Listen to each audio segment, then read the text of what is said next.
The trucker involved in the crash that killed a man on 285 last year is now in ICE custody. They're going to see if a 17th return to Mexico for him does the trick.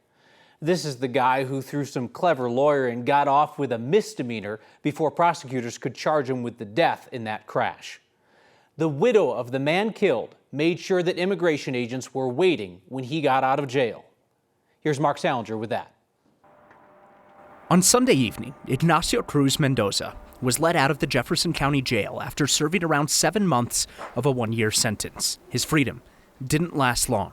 Immediately after he walked out the doors, ICE agents were waiting to detain him. I don't think he deserves to be in this country to, kill somebody else. Deanne Miller says she called ICE on Friday to make sure they'd be there to pick up the man who was driving the semi-truck that killed her husband. Because I didn't feel he belonged in this country anymore, seeing that he broke our laws and had no remorse for it. And they promised me they would do it and that they would let me know once it was done, and they did. I got a text from them on Sunday. Cruz-Mendoza pleaded guilty to misdemeanor traffic violations last July before the DA's office could file more charges. He didn't have a valid commercial driver's license and was in the country without proper documentation. ICE says he'd been removed from the country or voluntarily returned to Mexico 16 times. Deanne says ICE notified her last night that he was in their custody. It was a lot of mixed emotions. After I got that text, I felt guilty because I had altered somebody's life. And, sounds strange, but I felt sorry for him. I know I did the right thing, but it's just still hard. I can't explain it. Deanne says she called ICE because she didn't want to see Cruz-Mendoza walk out of jail a free man.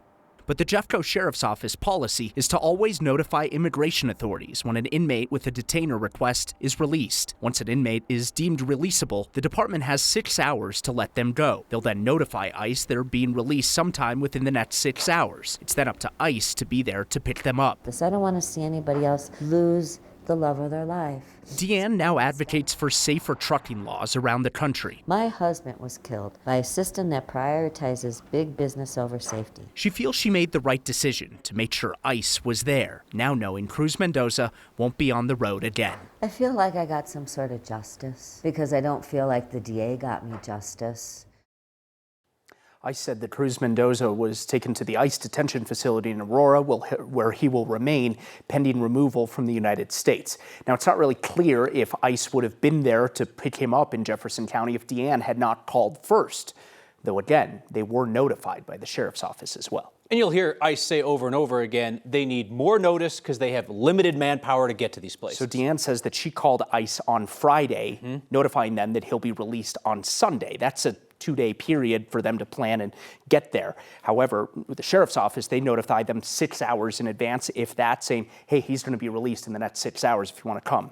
This is where it's happening. So this guy's going back to Mexico for the 17th time? That's our understanding from ICE, that he was either deported or went voluntarily back 16 times.